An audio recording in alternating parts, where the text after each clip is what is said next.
తెలంగాణ రాష్ట్రంలో గౌరక్షక్ దళ్ ఎవరైతే ఉన్నారో, గౌరక్ష చేస్తున్నటువంటి వాళ్ళపైన ఇవాళ బుల్లెట్ల దాడి చేస్తా ఉన్నాడు అని చెప్పేసి చాలా సార్లు మనం మాట్లాడుకుంటా ఉన్నాం. ఇయాల మళ్ళీ ఇంకొకసారి ఎవరైతే ఎంఐఎం గూండాలు ఎవరైతే గోరక్షణ చేసినటువంటి ఎవరైతే సోనూ సింగ్ ఏదైతే అలియాస్ ప్రశాంత్‌గా మనం చెప్తా ఉన్నాం. అతనికి ఛాతీలో గాయమైందని చెప్పేసి మనం మాట్లాడుతా ఉన్నాం. ప్రతి ఒక్క గౌరక్షకి ఇవాళ బాధపడతా ఉన్నారు. ఇవాళ ఆందోళన చెందుతా ఉన్నారు. సో, ఇదే అంశంపై మనతో మాట్లాడడానికి నిజామాబాద్ జిల్లా బీజేపీ అధ్యక్షులు దినేష్ కులసారి గారు ఉన్నారు. వారితో మాట్లాడదాం. అన్న నమస్తే అన్న. సో, ఈ విషయం తెలిసిన తర్వాత చాలా మంది హిందూ బంధువులు దాంతో పాటు గౌరక్షక్ దళ్ వాళ్ళు ఎవరైతే ఉన్నారో, గోరక్ష చేసే వాళ్ళు ఎవరైతే చాలా మంది వాళ్ళ బాధపడతా ఉన్నారు. సో, ఈ గన్ కల్చర్ అనేది ఎక్కడికించి వస్తా ఉంది? ఇంత రెచ్చిపోయి ఈ గన్స్ ని పట్టుకొని వీళ్ళు అక్రమ గో రవాణా చేస్తా ఉన్నారు. సో, ఏం చెప్పాలనుకుంటున్నారు అన్న అసలు ఈ రాష్ట్ర తెలంగాణ స్టేట్ పోలీస్ అధికారులకు? అంటే రాజు ఎట్టుంటాడో ప్రజలు ఆ రకంగా ప్రవర్తించారు. రేవంత్ రెడ్డి ఫెయిల్యూర్స్ ఇవన్నీ కూడా. ఎందుకు ఈ మాట అంటే నేను ఈ ఉద్దేశంతోనే కాదు. నిన్న మనం కొండా సురేఖర్ గారి ఇష్యూ తీసుకున్నాం. అక్కడ కూడా గన్‌తోని బెదిరించారని చెప్పారు.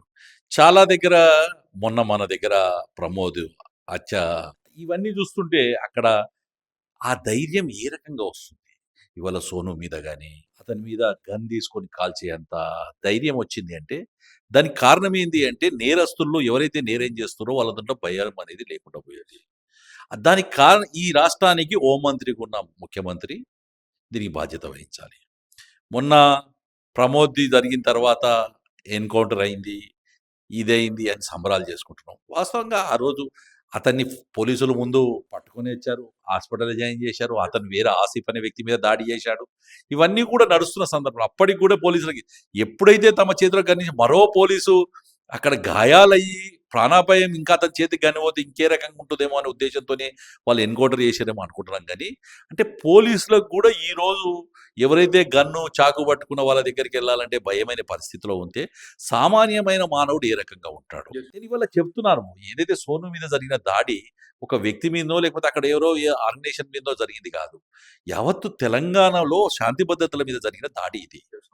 ఈ శాంతి భద్రతల మీద జరిగిన దాడికి బాధ్యత వహించాల్సింది ఎవరు? ముఖ్యమంత్రి, హోంమంత్రి ఆయనే ఉన్నాడు కాబట్టి అతనే బాధ్యత వహించాలి. ఎందుకు ఇది ఉన్నారు? డైనమిక్ ఆఫీసర్స్ ఉన్నారు చాలా మంది. శేషారెడ్డి డీజీపీ గారు ఉన్నారు. ఇక్కడ చాలా మంది కూడా ఆఫీసర్స్ ఉన్నారు. కానీ వారు కూడా అచేతనంగా ఉండడానికి కారణం ఎవరు అంటే రాజకీయ పరంగా ఇదే ఉంది. అదే మీరు యూపీలో తీసుకోండి వాళ్ళు. ఏ ఒక చిన్న పిల్లని ఏదైనా పెడితే వాడి కాలు పోతుందా, తలకాయ పోతుందా, ప్రాణం పోతుందా అని చెప్పి ఇది ముఖ్యమంత్రి పోయి గన్ తీసుకొని కాల్చాడు ఎక్కడ కూడా. యోగి తీసుకొని గన్ తీసుకొని కాల్చరు. పోలీసులకు ఆ ధైర్యం ఇవ్వాలి, నేరస్తులకు ఆ భయం కలిగించాలి. ఇవి రెండూ తెలంగాణలో మిస్ అవుతున్నాయి. మీరు చెప్పినట్టే ఈ గన్ కల్చర్ అనేది ఒకప్పుడు మనం వింటుండే సినిమాలలో కావచ్చు, లేదా రియల్ లైఫ్ లో మనం వింటుండే. యూపీ, ఉత్తరప్రదేశ్ కావచ్చు, దాంతో పాటు బీహార్, పాట్నా లాంటి ఏరియాలలో ఈ గన్ కల్చర్ అనేది చాలా తారస్థాయిలో ఉంటుండే. ఇప్పుడు అదంతా కూడా బీజేపీ పాలిత రాష్ట్రాలుగా అయిన తర్వాత చాలా వరకు కూడా చేంజెస్ వచ్చినాయి అని చెప్పేసి మనం మాట్లాడుకుంటా ఉన్నాం. మరి తెలంగాణలో ఎవరైతే ఈ అక్రమ రవాణా చేసినటువంటి వాళ్ళు ఎవరైతే ఈ మాఫియా ఏదైతే ఉందో, మరి వీళ్ళ దగ్గరికి గన్స్ ఎలా వస్తున్నాయి అని చెప్పేసి చాలా మంది అనుకుంటా ఉన్నారు. దీని గురించి ఏం చెప్తారు? గో రవాణా వాళ్ళే కాదు, తెలంగాణలో చాలా మంది దగ్గర మొరందందం చేసేటోడి దగ్గర కూడా రివాల్వర్ పెట్టుకొని తిరిగే స్టేజ్కి వచ్చేసారు. మామూలు ఇది చేశారు అంటే వ్యవస్థ రోజు రోజుకు తెలంగాణలో గత 2 సంవత్సరాల నుంచి పర్టికులర్ శాంతి భద్రత వ్యవస్థలో చాలా ఇది జరుగుతుంది. ఇవాళ ఎంఐఎం నాయకుల దగ్గర గన్ లైసెన్సులు పెట్టుకునే పరిస్థితికి వచ్చారు. దేనికి గన్ లైసెన్స్ ఇస్తున్నారు? ఎవరికి గన్ లైసెన్స్ ఇస్తున్నారు? ఒకప్పుడు అన్నలు ఉంటుండ్రి, అన్నల చేతిలో గన్స్ ఉంటుండే కాబట్టి వాళ్ళని ఎదుర్కొనేందుకు గన్ లైసెన్స్ అడిగే వాళ్ళు ఉంటుంది. కానీ ఇవాళ మీరు గన్ లైసెన్స్ ఎంతమంది గన్ లైసెన్స్ ఇచ్చారు? ఎన్ని గన్ లైసెన్స్లు ఈ రాష్ట్రంలో ఉన్నాయి? దాంట్లో ఎంతమంది అసలు యాక్చువల్లీ గన్ అనే కల్చర్ ఎందుకు వస్తుంది మన దగ్గర? గన్ అనే కల్చర్ ఎందుకు వస్తుందన్న గన్ మ్యాన్ కూడా తెలంగాణ రాష్ట్రంలో చాలా మంది కూడా నక్సల్స్ రాకముందు ఇక్కడ గన్ మ్యాన్ ఉండకపోతుంది. పార్లమెంట్ మెంబర్లకు, మినిస్టర్స్ కూడా గన్ మ్యాన్ ఉండకపోతుంది. సింగిల్ మ్యాన్ మినిస్టర్ కారణం తిరిగిన రోజులు కూడా ఉండే ఈ జమానాలో. కానీ ఇవాళ అప్పుడు నక్సల్స్ ఉన్నారని చెప్పి వాళ్ళకేదో గన్ మ్యాన్ అలాట్ చేయడం జరిగింది. అదేదో స్టేటస్ సింబల్ లేక ఇప్పుడు గన్ పెట్టుకోవడం కూడా ఒక స్టేటస్ సింబల్, ఆ ప్యాషన్ అవ్వడం అనేది అది రేపొద్దున యువకులు ఇప్పటికే చెప్తున్నారు. డ్రగ్గు, మిగతా దానికి, గంజాయికి, దానికి దీనికి అని ఒకరికి ఈ గన్ కల్చర్ అయితే ఇప్పుడు అమెరికాలో ఎట్లయితే వస్తున్నారో టుపటపటప ఏడబడితే రోడ్ల మీద వచ్చి కాల్చి పడేస్తారు. ఇక రేపొద్దున భవిష్యత్తు తెలంగాణ అదే పరిస్థితి వస్తుంది. కాబట్టి ముఖ్యమంత్రి తన యొక్క శాఖ అయిన హోంశాఖను మరొకసారి పర్యవేక్షించుకొని అధికారులకు, ఇదే అధికారులు చాలా మంచి సమర్థవంతమైన అధికారులు ఉన్నారు, సమర్థవంతమైన పోలీసు వాళ్ళు ఉన్నారు. కానీ వాళ్లకు ఇవ్వాల్సిన ఫ్రీ హ్యాండ్ ఇస్తే వాళ్ళు వీళ్ళని ఏ రకంగా హ్యాండిల్ చేయాలి? నేరస్తులను హ్యాండిల్ చేయాల్సింది పొలిటికల్ లీడర్స్ గారు. ఇలాంటి ఎవరైతే సోను మీద దాడి చేసిన వ్యక్తి కానీ లేకపోతే ప్రమోద్ మీద దాడి చేసిన వ్యక్తికి పోలీసులు అంటే భయం ఉండి ఇలా పోలీసుల మీద కూడా తిరగబడే స్థాయికి వచ్చిర్రు అని చెప్తే వాళ్ళ యొక్క భయం పోయింది. ఆ భయం పోవడం వల్ల ఈరోజు ఈ పరిస్థితి ఏర్పడ్డది. కాబట్టి ఇవ్వాలని కూడా నేను స్పష్టంగా చెప్తున్నాను. ఎవరైతే సోను మీద జరిగిన దాడిలో ఎంఐఎం నాయకుల్ని వదలొద్దు. వదలడమే కాదు, ఉట్టిగా తీసుకొచ్చి పోలీస్ స్టేషన్ కాదు, రియాజ్కి ఏదైతే పరిస్థితి పట్టిందో అలాంటి పరిస్థితి తీసుకురావాలి. పరిస్థితి తెస్తేనే రేపొద్దున భయం అనేది ఉంటుంది. జీవితంలో ఎవరన్నా బాగుపడాలంటే భయం అని ఉండాలి, భక్తి అని ఉండాలి. ఇవి రెండూ కోల్పోతుంది తెలంగాణలో సంబంధించిన అసాంఘిక శక్తులు. అవునండి. ఇంకొక విషయం గురించి మనం మాట్లాడుకుంటే చాలా బాధాకరమైనటువంటి క్వెషన్‌గా అనిపిస్తుంది నాకు ఇవాళ. ఎందుకంటే ఇవాళ ఒక గౌరక్ష చేసే వాళ్ళు ఎవరైతే ఉన్నారో వాళ్ళకు అండగా ఒక బీజేపీ పార్టీ ఉంది అని చెప్పేసి మనం మాట్లాడుతున్నాం. దాంతో పాటు ఒక కాషాయ జెండాని పెట్టుకొని వాళ్ళు గోరక్ష చేస్తా ఉన్నారు. ఎందుకంటే ఒక కన్న తల్లిలా భావించి వాళ్ళు గోమాతని కాపాడితే మా కన్న తల్లిని మేము కాపాడుకున్నట్టే అని చెప్పేసి చాలామంది హిందూ బంధువులు ఈ దాంట్లో పార్టిసిపేట్ అవుతా ఉన్నారు. సో నిన్న జరిగినటువంటి ఇన్సిడెంట్‌లో దాదాపు నైట్ నుంచి ఇప్పటి వరకు ఎవరైతే తెలంగాణ రాష్ట్రంలో ఉన్నటువంటి ప్రజాప్రతినిధులు ఎవరైతే ఇప్పుడు ఎమ్మెల్యేలు కావచ్చు, రాష్ట్ర అధ్యక్షులు కావచ్చు, దాంతో పాటు కిషన్ గారు ప్రతి ఒక్కరు కూడా అక్కడ మాధవిలత ప్రతి ఒక్కరు పోయారు. కాకపోతే వేరే పార్టీకి సంబంధించినటువంటి నాయకులు, ఎమ్మెల్యేలు, ఎంపీలు ఎందుకు సోను అలియాస్ ప్రశాంత్‌ని పరామర్శించలేకపోయారు అనేది చాలా మందికి కలిచివేస్తున్నటువంటి ప్రశ్న అండి. అంటే ఓన్లీ గౌరక్ష అనేది బీజేపీ వాళ్ళు, దాంతో పాటు హిందువులు మాత్రమే చేయాలా? వేరే పార్టీలకి ఇదంతా కనపడట్లేదా అని చెప్పి చాలా మంది చెప్తా ఉన్నారు. ఇది కేవలం వాళ్ళు ఓటు బ్యాంక్ రాజకీయాల కోసం. సోను పరిచయిస్తే ఎంఐఎం దూరం అవుతారు. ఎంఐఎం దూరం అయితే అటు కాంగ్రెస్ పార్టీకి, ఇటు బీఆర్ఎస్ పార్టీకి ఇద్దరికి కూడా రేపు జూబ్లీ హిల్స్ ఎలక్షన్ గానీ, లోకల్ బాడీ ఎలక్షన్ ముస్లిమ్స్ ఎయ్యరేమో మాకు, ముస్లిమ్స్ మాకు సపోర్ట్ ఇయ్యరేమో, ఇదే బాధ ఉంటుంది. భారతీయ జనతా పార్టీ ఏ రోజు కూడా ఆలోచించలేదు. రెండోది ఒక మాట చెప్తాను. ఈరోజు గోరక్ష గురించి మాట్లాడుతున్న సందర్భంలో నేను ముస్లిం వాళ్ళకి కూడా విజ్ఞప్తి చేస్తున్నాను. ఇప్పుడు గో అనేది అందరూ కూడా తల్లిలాగా పూజిస్తారు హిందువులు. దాన్ని చంపొద్దు, దాన్ని తినకండి. మీరు ఆల్టర్‌నేటివ్ చాలా ఉన్నాయి, అవి చూడండి అని చెప్పి రిక్వెస్ట్ చేశారు. అందులో ఓన్లీ ఆవును మాత్రమే మేము రిక్వెస్ట్ చేశాం. ఆవు కాకుండా ఇక చాలా కూడా దానికి సంబంధించిన కార్యక్రమాలున్నాయి. అది కాదు మేము ఆవునే చంపుతామని చెప్తారు. అదే ముస్లిమ్స్‌కి సంబంధించింది పందిని వాళ్ళు నిషేధిస్తారు. మరి పందిది రేపొద్దున ఏదైనా చేస్తే మీ మనోభావాలు దెబ్బతింటాయి కదా! ఎగ్జాక్ట్‌లీ. మన హిందువులు ఎవరైతే ఉన్నారో చాలా మంది దీన్ని ఫాలో అవుతూ, వాళ్ళని రెస్పెక్ట్ చేస్తూ, ఇలాంటిది లా అండ్ ఆర్డర్‌కి ఇబ్బంది కలగకుండా ఇట్లాంటిది ఎప్పుడూ చేయలేదు. బట్ వీళ్ళెందుకు మారలేకపోతా ఉన్నారు ఇంత చెప్పినా అనేది? అంటే దానివల్ల నేను అందుకోసం తెలియజేస్తున్నాను. కొన్ని దేశాలలో అక్కడున్న వాతావరణానికి ఆ మాంసం తింటే కొంచెం వాళ్ళకి ఎనర్జీస్ వస్తాయేమో తెలుస్తాయి కానీ, భారతదేశంలో ఇక్కడున్న పరిస్థితుల్లో మీకు ఆవును ఇవ్వండి. ఇక్కడ ఎక్కువ ఉన్న మెజారిటీ పీపుల్ యొక్క ఆరాధ్య దైవం ఆవు. ఆవును వదిలేయండి అని చెప్పి చెప్పడం జరుగుతుంది. కానీ మేము ఆవునే తింటాము, ఆవునే తస్కరిస్తాము అని చెప్తే లా అండ్ ఆర్డర్ ఈ ఆవు అనేది ఒక మెజారిటీ పీపుల్ యొక్క దైవంగా భావిస్తారు కాబట్టి పోలీస్ డిపార్ట్మెంట్ ఇమీడియట్‌లీ రాష్ట్రంలో చర్యలు తీసుకోవాలి, దేశంలో చర్యలు తీసుకోవాలి. ఎక్కడైతే ఆవును వధించేందుకు ప్రయత్నం చేస్తారో అక్కడ గోరక్షకులు వస్తారు. గోరక్షకులు వస్తే వాళ్ళని భయపెట్టించేందుకు వీళ్ళు తుపాకులు తీసుకొస్తే రేపొద్దున ఒక తుపాకి కాదు, అందరితోని పోరాడింది. అప్పుడు బ్రిటిషర్‌తోని పోరాడినోళ్ళం. తర్వాత వచ్చిన జమానాలో అందరితోని పోరాడిన తుపాకులు పట్టుకొని అన్నలు తిరుగుతున్న సమయంలో కూడా పోరాడినోళ్ళమే. బీజేపీ ఎన్నడూ కూడా వెనకకు రాదు. కాషాయ కండువా కప్పుకున్నోడు ఎన్నడూ కూడా ఇది రాదు. ఇదే అయోధ్య గురించి చాలా మాట్లాడారు. అయోధ్య నదిలో రక్తాలు కాదు శవాలొచ్చినా గానీ, ఏ రోజు కూడా ఒక హిందువు వెనకకు రాలే కరసేవకుడు. గోరక్షక సేవకుడు కూడా వెనకకు రాడు. వీళ్ళని ఎవరికి వెనకకు ముందు ఆలోచించడు. నేను ఇవాళ ప్రభుత్వాన్ని డిమాండ్ చేసేదల్లి.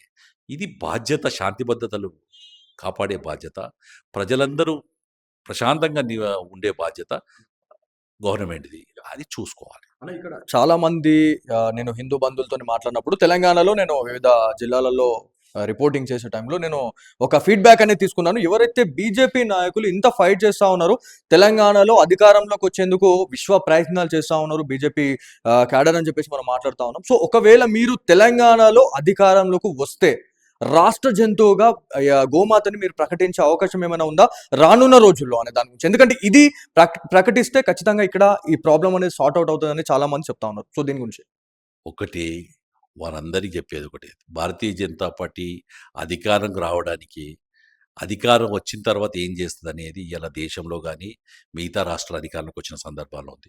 తెలంగాణలో కూడా స్పష్టంగా చెప్తున్నాం. ఇప్పుడు అధికారంకి వచ్చేది రేపొద్దున ఎన్నికలు వచ్చినప్పుడు, ఓట్లు పడేటప్పుడు అధికారం గురించి మాట్లాడుకుందాం. ఇప్పుడున్న సమస్య ఈ రాష్ట్రంలో 100% గో అనేది ప్రతి హిందువు యొక్క తల్లితో సమానమైంది. ఇవాళ మేము ఏదో ఇవాళ కొత్తగా చెప్తున్నది ఇది కాదు. తరతరాల నుంచి మా ముత్తాతల నుంచి అందరి నుంచి కూడా మన ఇళ్ళల్లో ఇంతకుముందు ఫోటోస్ అన్నీ కూడా ఒక్క గోమాతలో ఎంతమంది దేవుళ్ళ ఫోటోలు పెట్టి దేవుళ్ళ యొక్క అందులో ఉంటాయి అని చెప్పి భావించే వ్యక్తులలో సమాజంలోకి వచ్చిన అలాంటి మా జీవన విధానంకి వచ్చిన వాళ్ళం కాబట్టి గోమాతను ఇప్పటికి కూడా దయచేసి వాళ్ళకి చెప్తున్నాము.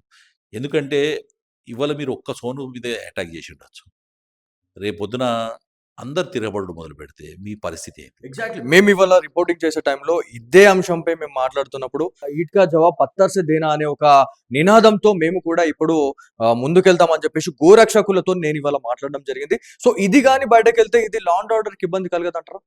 100కు 100% లా అండ్ ఆర్డర్‌కి ఇబ్బంది అయితది. ఎన్నో దగ్గర ఇవాళ ఈ మన ఇందూరు జిల్లాలో తీసుకుంటే మీరు గాని, చాలామంది గాని, గోరక్షకులు ఎవరైనా గాని, మీడియా వాళ్ళు గాని, పలానా దగ్గర ఎళ్తున్నాయి, పలానా దగ్గర ఎళ్తున్నాయి అని చెప్పిన సందర్భాల్లో కూడా చెప్పాను. ఇందల్వాయి టోల్ గేట్ దగ్గర ఎన్నో సందర్భాల్లో మనోళ్ళు పట్టుకున్న, అక్కడెక్కడైనా దాచి ఇది చేస్తున్న దగ్గర ఆవులుంటే మాత్రం ఎట్టి పరిస్థితిలో వదిలేది లేదు వాళ్ళని ఎవరైనా సరే అని చెప్పాము. ఎక్కడైనా సరే ఏ పోలీస్ స్టేషన్ అనేది ఇవాళ కూడా చెప్తున్నాం. గోరక్షకుల యొక్క ఉద్దేశంతోనే కాదు, ఇవాళ సోను మీద అటాక్ అయిందనే కాదు. 100% స్పష్టంగా చెప్తున్నాం. ఆవు ఉన్న దగ్గర మాత్రం ఎవ్వరున్నా ముందట ఎంత పెద్దోడున్నా గానీ అతన్ని వదిలేయలేదు. పత్తరు గాదు, అవసరం అనుకుంటే గోలీ తీసుకొచ్చిన రోజు గోలీ గూడా తీసుకొస్తారు.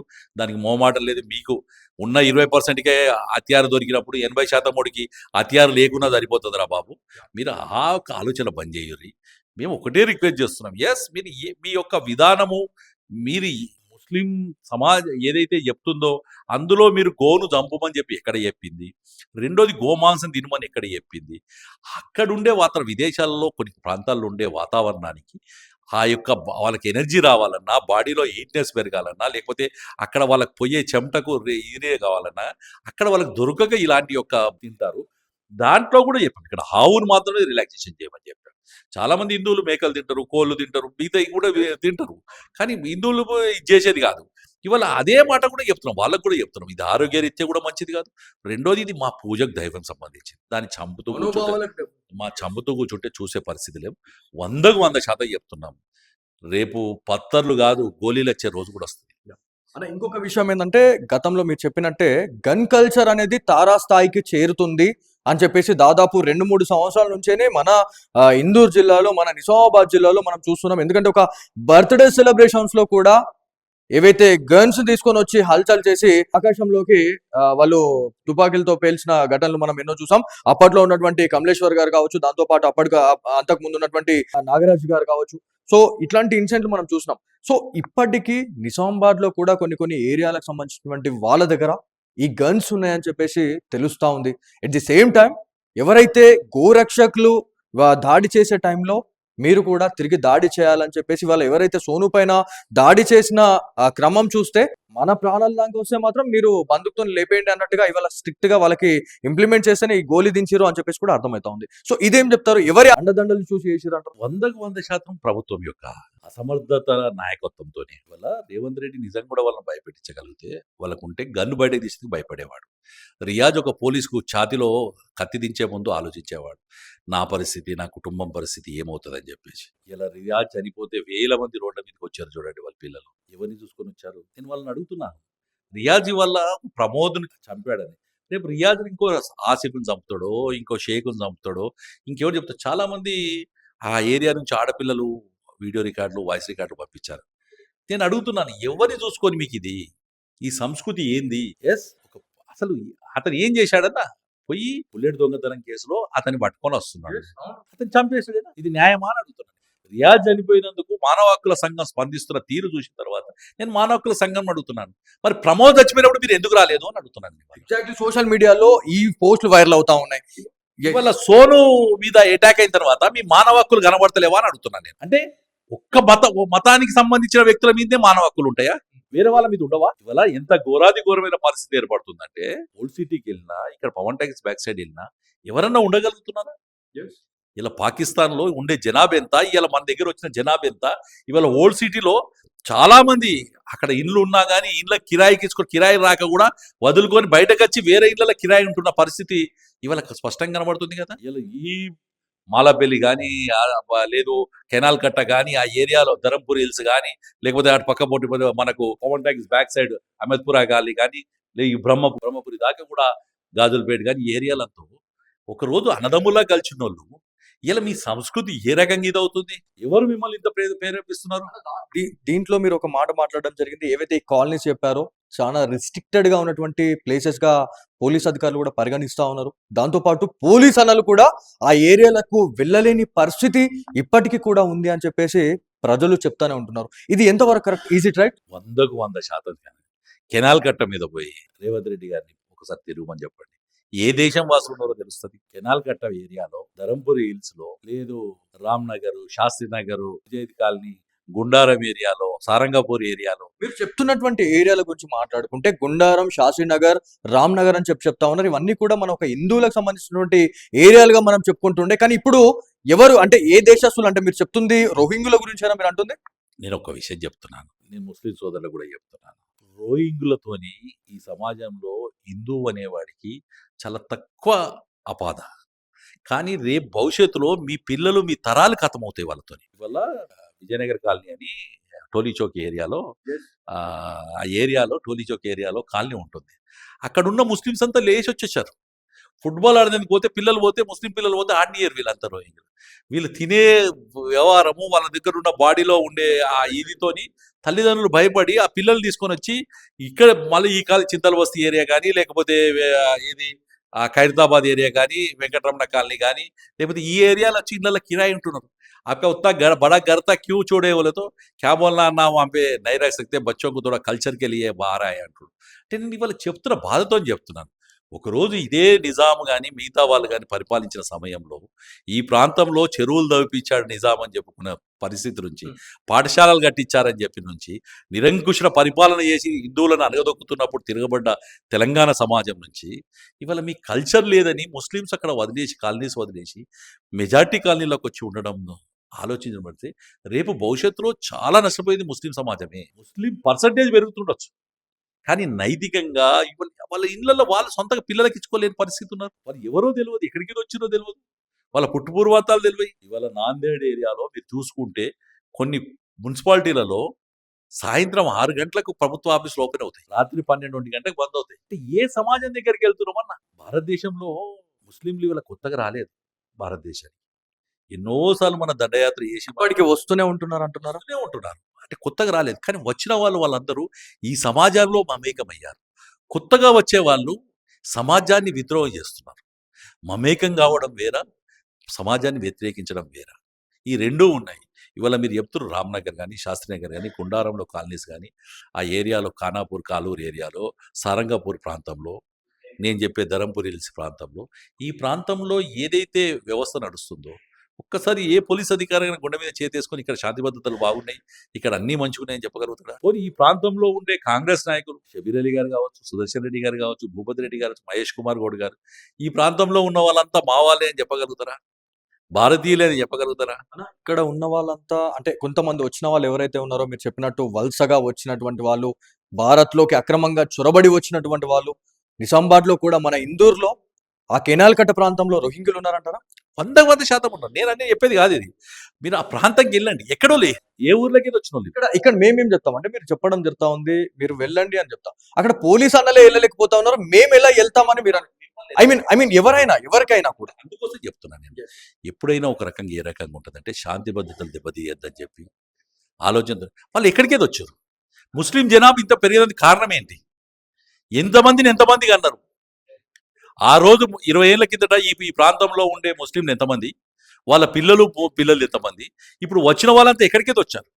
ఊర్లలో చూడండి, ఇవాళ ఏ మండల హెడ్ క్వార్టర్ చూడండి, నవిపేట తీసుకోండి, డిచ్పల్లి తీసుకోండి, అలాగే ఇందల్వాయి తిరుమలపల్లి హెడ్ క్వార్టర్ తీసుకోండి, అలాగే దరిపల్లి తీసుకోండి, సిరికొండ తీసుకోండి, ఏ మాక్లూరు తీసుకోండి, ఆర్మూర్ తీసుకోండి, ఎక్కడైతే ఉపాధి ఉందో అక్కడ పోయి వాళ్ళు బతున్నారు. ఇందులో ఎవరు ఇక్కడ మా ప్రాంతం వాళ్ళు, ఎవరు బయట వాళ్ళు? ఎగ్జాక్ట్లీ అన్న, మీరు కొన్ని మాటలు మాట్లాడుతా ఉన్నారు. కొన్ని ఏరియాస్ గురించి మనం మాట్లాడే టైంలో గుండారం కావచ్చు, నవీపేట్ లాంటి ఏరియాలు, లేకపోతే మాక్లూర్, దాంతోపాటు ఆర్మూర్, కొన్ని ఎడ్పల్లి లాంటి ఏరియాలలో చాలా మంది ఒక 1 ఇయర్‌గా వచ్చేసి గ్రామాలలో సెటిల్ అయ్యి ఆ గ్రామస్తుల పైన కూడా తిరుగుబాటుకి పాల్పడతా ఉన్నారు అనడానికి ఒక ఎగ్జాంపుల్ నేను ఒక 2, 3 డేస్ బ్యాక్ నేను చూడడం జరిగింది.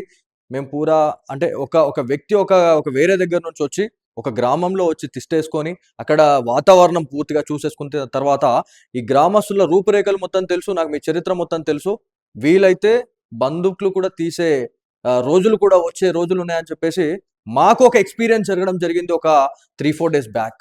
సో, ఇదంతా కూడా విన్న తర్వాత చాలామంది ఇందూరు ప్రజలు భయపడతా ఉంటారు. వాళ్ళకి మీరేం ధైర్యం చెప్తారు? దాంతో పాటు police commissioner CP Sai Chaitanya గారికి మీరేం చెప్పాలనుకుంటున్నారు? భారతీయ జనతా పార్టీ ఒక ముఖ్యమంత్రి కోసమో, ఒక మంత్రి కోసమో, ఎమ్మెల్యే కోసం కాదు. భారతీయ జనతా పార్టీ భారతదేశాధిపతి. భారతదేశం అంటే ఎవరు? అందులో హిందువులున్నారు, ముస్లింలున్నారు, క్రైస్తవులున్నారు. కానీ విదేశీయులను మీరు తీసుకొచ్చి ఇయాల పశ్చిమ బెంగాల్ పరిస్థితి ఎందుకు ఇదైతది? పశ్చిమ బెంగాల్‌లో కొన్ని వేల మంది బార్డర్ నుంచి రోహింగ్యాలు, బంగ్లాలు వీళ్ళంతా వచ్చేసి అక్కడ వీళ్ళ దగ్గర ఉండిపోయి గ్రామాలు కబ్జాలు చేసుకొని అక్కడున్న భూములు, అక్కడున్న ప్రాపర్టీస్ ఇలా మనం ఆఫ్ఘనిస్తాన్ పరిస్థితి చూసినాం, పాకిస్తాన్ పరిస్థితి చూస్తున్నాం, బంగ్లాదేశ్ పరిస్థితి చూస్తున్నాం. ఎవ్వరూ శాంతిబద్ధంగా ఉండలేరు. భారతీయ జనతా పార్టీ ఎందుకు అవసరమో అని చెప్పేది ఇందుకే చెప్తున్నా నేను.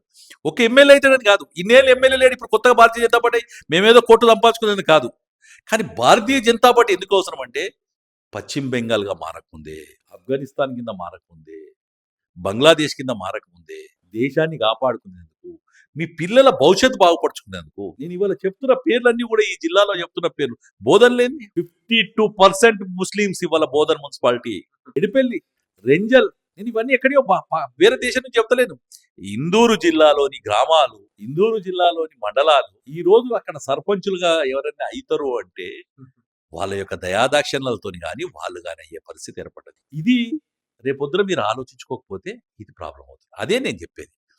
పోలీస్ డిపార్ట్మెంట్‌కి ఒకటే చెప్తున్నాం. ఎక్కడో గుట్టలో ఉన్న అన్నలను వెతకగలిగిన మీరు, ఎక్కడో ఉన్న తీవ్రవాదులు వెతకగలిగిన మీరు, దేశం బార్డర్ అవతల ఉన్న మన దేశ ద్రోహుల్ని చంపగలిగిన మీరు, ఈ కొంతమందిని ఏరేయకపోతే మరో పశ్చిమ బెంగాల్‌గా ఎక్కడ స్టక్ అయితున్నారన్న? ఈ పోలీస్ అన్నలు ఇప్పుడు మీరు చెప్పినట్టే మనము పాకిస్తాన్ లాంటి దేశాలు, శత్రు దేశాలలోకెళ్ళి మనం ఇలా మిసైల్‌లేసేసి తునాతునకలు చేస్తా ఉన్నాం.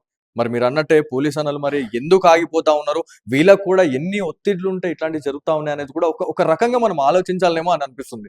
అందుకోసమే నరేంద్ర మోడీ గారు చెప్తారు. హిందూ, ముస్లిం, క్రైస్తవులు అని చెప్పి విడిపోకూరి భారతీయులకు కలిసి ఉంటారు అని చెప్పి. భారతీయులు కలిసినప్పుడు విదేశీయులు ఎవరున్నారో విదేశీయులను పంపించదు. నిన్ననే జపాన్‌గా కొత్తగా ప్రైమ్ మినిస్టర్ ఒక ఆమె వచ్చింది. మొట్టమొదటి నిర్ణయం ఏం తీసుకుంది తెలుసా? మా దేశంలో మా దేశస్తులు ఉండాలి. మా కులస్తులు కాదు, మా మతస్థులు కాదు. మా దేశంలో మా దేశ ఒక ఒక జపాన్ అనేది అడ్వాన్స్ కల్చరు అంత పెద్ద అణుబాంబు పడ్డ తర్వాత రీకన్‌స్ట్రక్ట్ అయిన అంటే పునర్ తనను తాను నిర్మించుకున్న దేశము.